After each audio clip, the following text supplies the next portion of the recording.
Hello, welcome back to the channel. In today's quick guide, we're diving straight into how you can set up a Notion dashboard for the year 2025, making your life a whole lot more organized. Our first step is to create a new page in Notion. You do this by clicking the plus new page button on the left panel.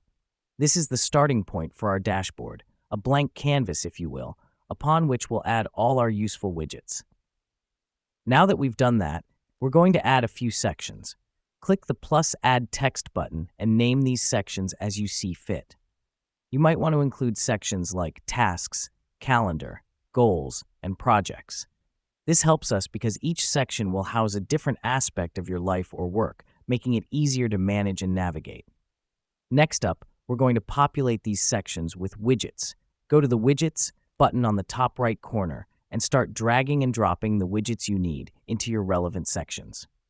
The reason we do this is to fully customize your dashboard according to your needs.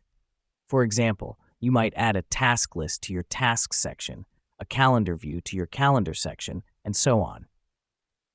Let me explain why this matters. Widgets in Notion are like mini apps. They help you track tasks, manage projects, set and monitor goals, and even jot down notes. They are the nuts and bolts that hold your dashboard together and make it functional. Finally, we're going to customize the look and feel of your dashboard. Click on the Settings button and choose a theme and layout that suits you. You can even add a cover image and an icon for a personal touch. This step is all about making your dashboard visually appealing and comfortable to use. And just like that, you've set up your Notion dashboard for 2025.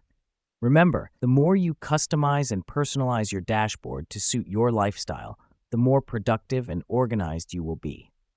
Thanks for joining today, and until next time, stay organized.